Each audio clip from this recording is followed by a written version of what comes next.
Assalamualaikum warahmatullahi wabarakatuh.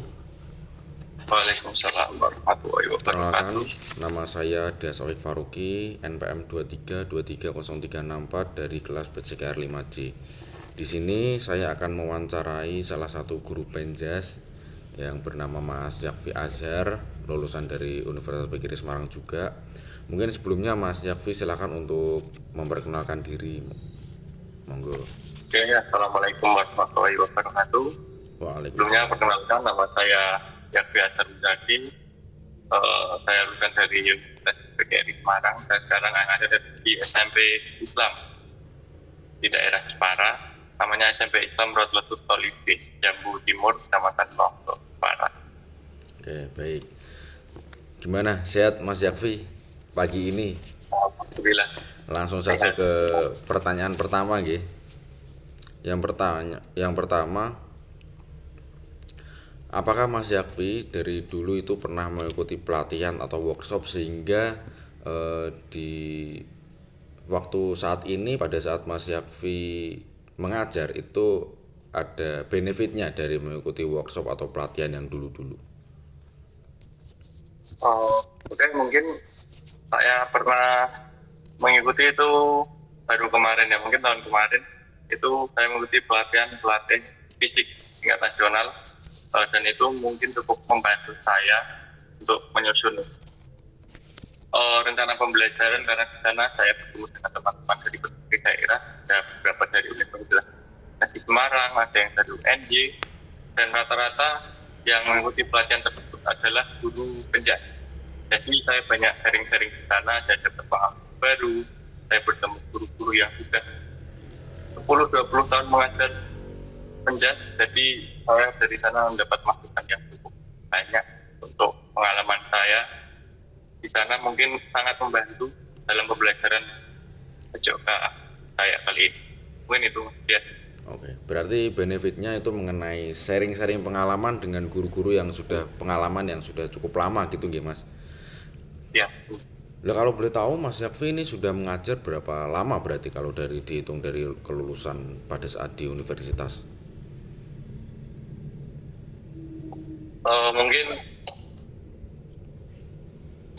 Mungkin belum lama ya, karena baru bulan Agustus saya mulai mengajar, karena saya lulus itu di bulan Juni maaf, Juni. Juni terus ya, Juni tanggal 20 lebih tepatnya waktu saya sidang. Dan setelah saya sidang, saya mengurus berkas untuk wisuda, dan setelah berkasnya selesai saya mulai melamar pekerjaan menjadi guru. Alhamdulillah dapat di SMP Islam Rodotu Talibin. Itu saya mulai bekerja bulan Agustus, jadi mungkin sekitar berapa bulan, 5 bulan sampai sekarang ya, sampai 5 bulan gitu gimana. Oke, berarti sudah lumayan lah 5 bulan itu sudah ada pengalaman yang sangat berharga mungkin ya. Nah, untuk Ya. kalau boleh tahu untuk semua individu guru itu kan punya cara mengajar masing-masing. Lah, menurut Mas Yakfi ini untuk mendefinisikan gaya pengajaran dari Mas Yakfi itu pakai metode apa? Oke, mungkin kalau saya itu lebih sering atau lebih suka pembelajaran itu, saya sering mengaitkannya dengan permainan sederhana lah, atau permainan tradisional. Saya sangat sering menggunakan itu ya, karena menurut saya itu sangat efektif. Karena kalau siswa diberikan beberapa permainan, itu minat siswa lebih bertambah, atau dia lebih semangat untuk mengikuti pembelajaran PJOK. Jadi setelah saya berikan permainan, saya langsung masuk ke materi, dan saya menjelaskan materi pun tidak terlalu panjang, karena biasanya siswa itu bosan kalau dijelaskan. Jadi mungkin singkat saja menjelaskannya, yang penting intinya, lalu saya mempraktekkan dan siswa mengikuti gerakan tersebut. Itu pasti ya. Berarti intinya pada awalnya membuat siswa itu terlihat gembira terlebih dahulu biar siswa siap mengikuti materi gitu nggih Mas Syafi? Ya, betul, betul. Nah, untuk Mas Syafi kan tadi menjelaskan bahwa sedikit untuk penjelasan materi lebih banyak fun-nya gitu ya. Nah, itu cara indikator Mas Yakfi melihat siswa tersebut paham apa yang dijelaskan oleh Mas Yakfi, itu indikator dari Mas Yakfi apa kira-kira? Oh, ini nih, waktu saya menjelaskan itu memang singkat, tapi waktu siswa mempraktekkan, nah kalau ada gerakan atau ya kalau ada gerakan yang kurang efektif, nanti langsung saya stop. Mungkin stop dulu, coba diulangi, coba gerakannya contoh, contoh dalam materi bola voli. Kadang kalau pas di bawah itu kan tangannya ada yang tidak kurang lurus atau genggamannya kurang rapat. Itu setelah dia melakukan itu sekali, saya suruh mengulangi dan saya suruh yang lain mendengarkan. Coba lihat ini, sebelumnya tadi pantulan bolanya kurang ke atas atau kurang maksimal. Coba kalau siswa ini merapatkan tangannya dan ngasih ayunan atau ayunan kepada tangannya. Jadi setelah sebelumnya mereka melihat kalau gerakan itu kurang sempurna, nah setelah itu saya betulkan atau saya suruh mencoba siswa tersebut untuk gerakan yang lebih efektif. Nah, yang lain kan mendengarkan dan itu cuma singkat, saya cuma singkat. Coba diulangi gini dengan ditambahkan gerakan ini. Siswa semuanya melihat. Nah begitu, nah nanti siswa kan melihat dari pengalaman teman-temannya, dari percobaan teman. Nah, jadi nanti kalau ada yang gerakan kurang benar lagi, saya ulangi lagi begitu. Jadi saya selipkan di tengah-tengah praktik gitu Mas. Ya. Oh gitu, berarti lebih banyak prakteknya begitu nggih. Ya. Oke. Kalau di mengajar di PJKR atau di Penjas ini di sekolah biasanya kan kalau Penjas ini kan kebanyakan outdoor ya Mas. Ya. Itu pasti menata atau menyiapkan kedisiplinan dari siswa itu kan agak sulit kalau siswanya seperti itu ya. Biasanya Mas Yakfi gimana kalau mendisiplinkan? Biasanya kan ada siswa yang mohon maaf angel gitu nggih. Bahkan ini outdoor nanti ada yang ke saya tanya outdoor ada yang ke kantin atau malah keluar kelas atau bolos. Lah itu gimana cara Mas Yakfi mendisiplinkan siswa mengenai pada saat pembelajaran Penjas? Pembagian kelas itu ya. Iya. Ya mungkin salah satu strategi saya atau cara saya untuk mendisiplinkan peserta didik itu biasanya saya amati dulu dari kelas ini tuh siapa sih yang ditakuti atau pentolannya. Kan masih ada di sekolah-sekolah ada salah satu siswa atau salah dua siswa itu yang menjadi pentolan atau yang nakal-nakal gitu. Nah biasanya tak pegang dulu yang nakal-nakal itu. Nah yang nakal biasanya tak suruh mungkin pemanasan atau saya beri kepercayaan pada dia biar dia itu percaya diri dan dia mau mengajak teman-teman. Biasanya kalau pentolani ikut ini ikut pemanasan atau ikut dalam pembelajaran itu yang lain ikut karena nggak ada yang marahi atau nggak ada yang memulai untuk indisiplin itu. Orang itu ngawiti nggak ada yang memulai untuk hal-hal nakal gitu atau pergi kemana ke kantin dan lain-lain. Okay. Paling sering itu ya. Oke, berarti konsepnya memegang pentolan dari kelas itu ya. Jadi semuanya pasti akan ngikut gitu ya, nggak ada yang mulai gitu ya. Oke, konsep yang sangat istimewa sekali. Keren. Nah, kemudian Mas, ini untuk menjelaskan semua siswa, semua individu itu kan ada pastinya di kelas itu kan ada yang tidak punya passion di Penjas. Pasti ada yang malas-malasan gitu. Iya, ada yang tidak passion di Penjas tapi passionnya di akademik, ada yang passionnya di akademik tapi di Penjasnya kurang. Lah itu pasti kan ada fase siswa tersebut itu mengalami kesulitan dalam belajar. Nah, itu gimana Mas Yakfi nanti memberikan motivasi, memberikan arahan untuk siswa yang mungkin di Penjas ini kurang hobi gitu. Nah itu gimana cara Mas Yakfi? Mungkin biasanya saya ambil contoh itu biasanya kalau yang gitu itu perempuan ya. Biasanya kan perempuan sukanya di materi. Kalau di Penjas biasanya malas-malasan atau nggak mau berkeringat lah, nggak mau capek lah dan lain-lain. Itu kalau perempuan. Nah, biasanya kalau ada yang seperti itu tujuan utama saya adalah untuk membuat mereka berani mencoba dulu. Paling enggak setiap pembelajaran dia berani mencoba lah 1-2 kali.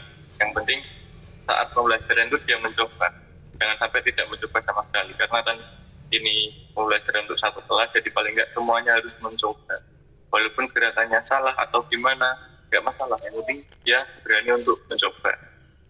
Biasanya untuk parameter yang stagnan atau nggak ada perkembangan, biasanya itu saya observasi dulu. Biasanya sebelumnya atau di minggu sebelumnya itu dia gerakannya seperti apa sih, terus minggu ini seperti apa. Biasanya kan nggak ada perkembangan tuh, sama sekali nggak ada, atau males lah agar ikut ya, cuman biar mencoba aja. Biasanya gitu ya, tak kasih pemahaman yang lebih, kasih motivasi lah paling enggak. Kalau berani untuk beberapa kali mencoba, pasti bakal ada perubahan.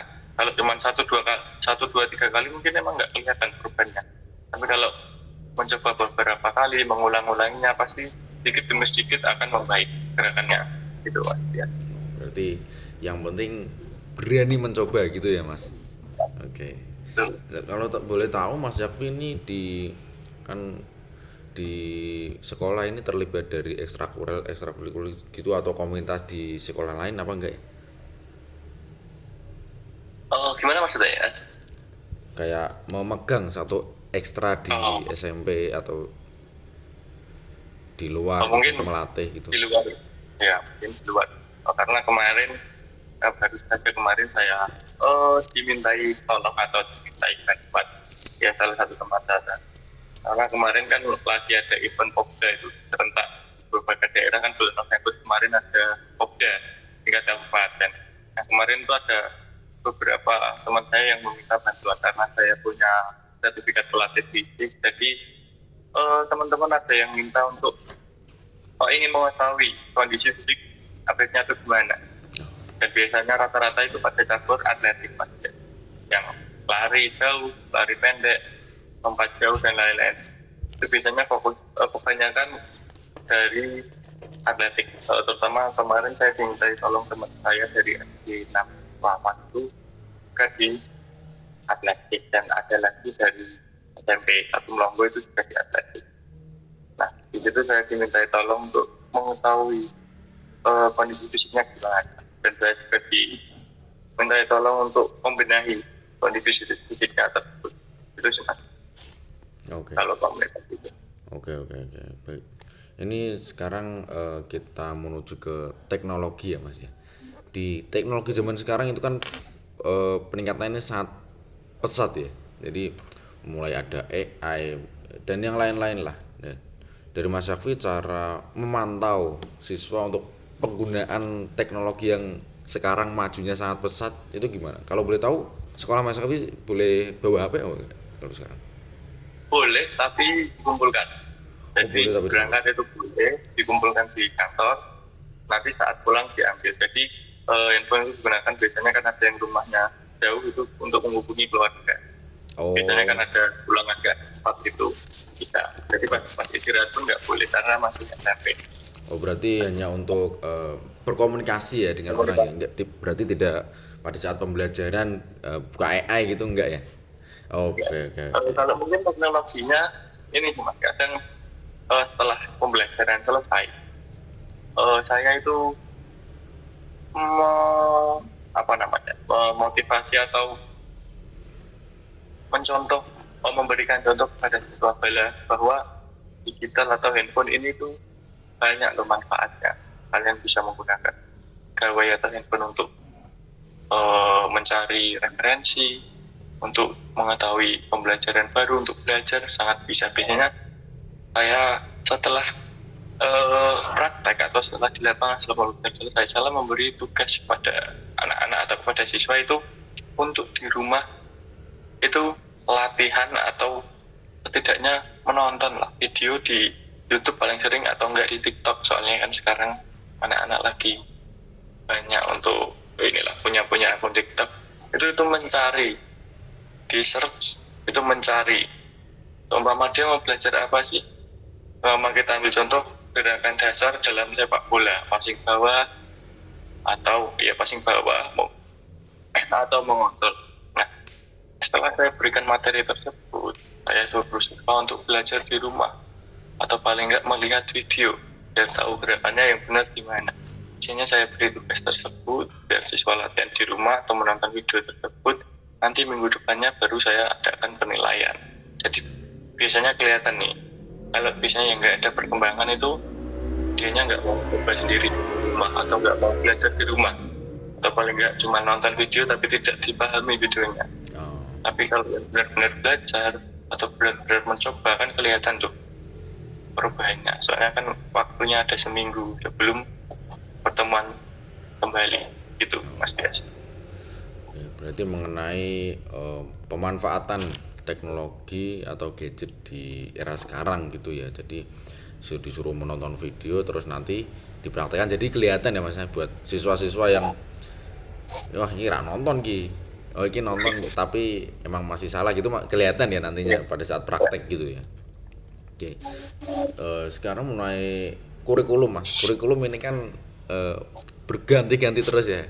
Ganti menteri, ganti kurikulum, ganti menteri, ganti kurikulum. Nah, ini saya menanyakan mengenai kurikulum merdeka. Kalau dari sudut pandang Mas Yakfi mengenai kurikulum merdeka itu gimana sih? Kalau menurut saya kurikulum merdeka gimana ya? Kalau menurut saya cukup bagus ya, karena di kurikulum merdeka kan mengedepankan P5 atau profil belajar Pancasila. Itu menurut saya proposan yang cukup bagus, karena di dalam profil belajar Pancasila itu yang ditekankan bukan cuma materi atau bukan cuma teori, tapi di sana juga menekankan karakter yang baik atau berakhlak mulia. Jadi di sana pendidik itu diharuskan atau bukan hanya untuk memberikan materi, tapi juga memberikan membentuk karakter siswa-siswa yang nanti itu bakal berguna untuk masyarakat. Ya, salah satunya untuk uh, untuk mendidik siswa agar punya akhlak yang baik, terus bertanggung jawab, mandiri, jujur terutama. Soalnya biasanya anak sekarang kalau punya kesalahan kan nggak mau mengakui kesalahannya atau berbohong, terutama itu. Jadi menurut saya cukup bagus, dan apalagi ini sepertinya kan akan ada terobosan kurikulum baru juga, karena sekarang ada beberapa percobaan itu namanya kurikulum deep learning atau pembelajaran mendalam, tapi sepertinya belum dicoba di beberapa sekolah itu, Mas Dian. Oh, oke oke oke. Berarti mengajarkan akhlak gitu ya kepada siswa dari kurikulum merdeka intinya seperti itu ya. Kemudian mengenai tantangan nih Mas, tantangan dari menerapkan kurikulum merdeka kepada siswa itu salah satunya mungkin dari Mas Sakfi ada apa tidak ada? Mungkin ada ya. Ada apa tidak tantangan? Ya, mungkin salah satunya kan dalam kurikulum merdeka juga sangat mengedepankan untuk menggunakan alat-alat atau media pembelajaran. Jadi sangat dianjurkan dalam kurikulum merdeka itu menggunakan alat pembelajaran atau media pembelajaran. Nah, mungkin tantangan saya itu kenapa? Karena di sekolah saya itu kan sekolah swasta, jadi mungkin sarana dan prasarana itu kurang mencukupi lah, atau belum memadai. Nah, karena kan dalam kurikulum merdeka itu di nggak diwajibkan tapi dianjurkan untuk memakai alat atau media pembelajaran. Nah, karena di sana kurang, jadi saya berinisiatif untuk memodifikasi alat, Mas, atau memodifikasi sarana. Di sana itu ada bola sepak dan bola voli itu cuma hanya satu-satu, Mas, ya, cuma satu biji. Nah, di sana saya berinisiatif, saya mencoba membuat alat baru. Jadi nanti di siswanya itu saya suruh membawa bola plastik, tahu Mas, ya bola plastik yang ada busanya. Nah, jadi ada kelompok, saya buat kelompok. Nah, nanti setiap siswa bisa urunan lah atau jembitan untuk membeli bola plastik tersebut, kan harganya 6.000 sampai 7.000. Nah, saya buat kelompok itu 6 sampai 7 orang. Jadi kan nggak keberatan siswanya. Saya suruh membawa bola, di situ ada total 4 kelompok. Setelah itu saya Oh, saya membawakan lakban hitam tahu. Jadi nanti bolanya itu dilapisi lakban secara menyeluruh. Dan setelah bola yang dilapisi lakban tersebut, nah bola itu berguna untuk menjadi pengganti bola voli atau bola sepak, karena di situ kan beratnya hampir mirip sampai seperti bola karet, walaupun nggak begitu berat ya, walaupun kurang sama lah. Tapi dan bola tersebut pun juga kalau buat bola voli kan bisa memantul, ada pantulannya juga. Jadi mungkin itu salah satu terobosan saya atau salah satu cara saya untuk memodifikasi alat. Jadi kalau punya banyak sarana kan kesempatan siswa untuk mencoba itu jadi lebih banyak. Contoh kalau cuma ada satu bola voli, siswanya ada 18 contohnya. Nah itu satu siswa kan kesempatan mendapatkan atau kesempatan mencobanya kan cuma mungkin 2-3 kali. Tapi kalau ada 4 bola atau lebih lah, itu satu siswa itu bisa mencoba sampai beberapa kali, mungkin sampai 8 kali, 9 kali, 10 kali. Jadi siswa lebih banyak bermain dengan bola atau lebih banyak mencoba gerakan. Jadi untuk perkembangan siswa itu cukup baik menurut saya. Oke. Berarti tantangannya salah satunya harus muter otak ya, karena salah satu dari kurikulum Merdeka itu mengedepankan mengenai media pembelajaran. Jadi siswa dilibatkan gitu ya untuk menghasilkan media pembelajaran tersebut. Kemudian Mas Yafi, yang terakhir mengenai keterlibatan orang tua dan siswa ini dalam kurikulum Merdeka, Mas Yafi ini memiliki strategi khusus ya sih untuk berkomunikasi dengan orang tua mengenai perkembangan dari siswa tersebut, nanti perkembangannya seperti apa? Kira-kira Mas Yafi ada strategi khusus nggak untuk berkomunikasi dengan orang tua tersebut? Mungkin ada ya, mungkin saya ambil contoh kemarin kan di SMP saya atau di siswa saya itu ada salah satu siswa yang punya potensi. Dia itu dulu waktu SD itu pernah juara lomba catur Popda. Dulu waktu SD itu tingkat kabupaten, beliau atau siswa tersebut juara 3 tapi tingkat SD. Dan tahun ini kan masuk SMP, dan kebetulan masuk SMP swasta tersebut. Nah, anak itu masih kelas 7, tapi kemarin saya tekankan dia, enggak tekankan, saya beri motivasi dia untuk berani mencoba pengalaman baru. Maka saya daftarkan dia, saya motivasi dia, dan akhirnya dia mau untuk mengikuti Popda, walaupun hasilnya kurang maksimal ya, karena mungkin dia minder lawannya lebih besar. Dia kan kelas 7, biasanya rata-rata Popda itu yang kelas 8 atau bahkan kelas 9 kalau umurnya masih mencukupi. Nah, dari hal tersebut biasanya karena saya